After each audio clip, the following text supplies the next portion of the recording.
मंडळी, पार्थ पवार यांच्या जमीन घोटाळ्यातले जे तपशील हाती आले ते पाहिल्यानंतर सामान्य माणसाची मती अक्षरशः गुंग झाली आहे। सामान्य माणसाला आपल्या हतबलतेची चीड यावी असं हे सगळं प्रकरण आहे। कारण सामान्य माणूस पोट भरण्यासाठी गाव, घर, शेती सगळं सोडून शहरात येतो, जागा मिळेल तिथं राहतो, आहे ती तुटपुंजी लावून 1500 फुटाचं एक घर घेतो, त्यासाठी बँकेचं लोन घेतो, ते फेडण्यासाठी पोटाला चिमटा काढून त्याच्यासाठी आयुष्य जगतो। डोकं आपटून घ्या तुम्ही, तरी कुणी 1 रुपयाची तुम्हाला स्टॅम्प ड्युटी माफ करत नाही की तुमचा एखादा हप्ता माफ होत नाही। एक हप्ता चुकला तर बँकवाले जगणं मुश्किल करतात। रस्त्यावरून चालताना नुसतं हेल्मेट नसेल ना तरी ट्रॅफिकवाला तुम्हाला सोडत नाही, माफ करत नाही।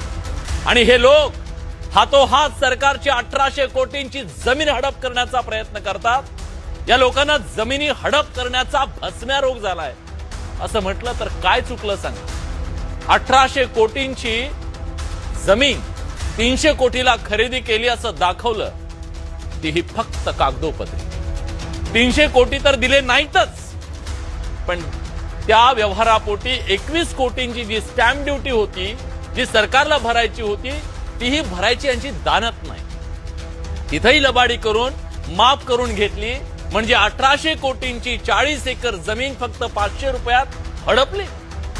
सगळं काही फुकटात लुबाडण्याची ही काय मानसिकता असेल? हे एवढं प्रकरण नाहीये।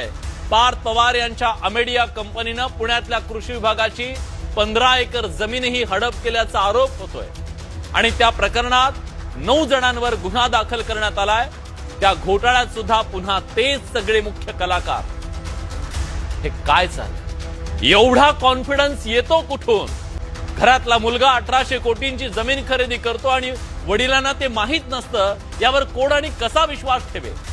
एवढं सगळं ढळढळीत समोर असताना भाच्याला खासदार सुप्रिया सुळे क्लीन चिट देतात। याला काय म्हणावं? ज्या कंपनीत 1% भागीदार आहे जो माणूस, त्याच्यावर गुन्हा दाखल होतो आणि 99% भागीदार असलेला सही सलामत सुटतो। यंत्रणेला त्याचा काहीच गुन्हा वाटत नाही।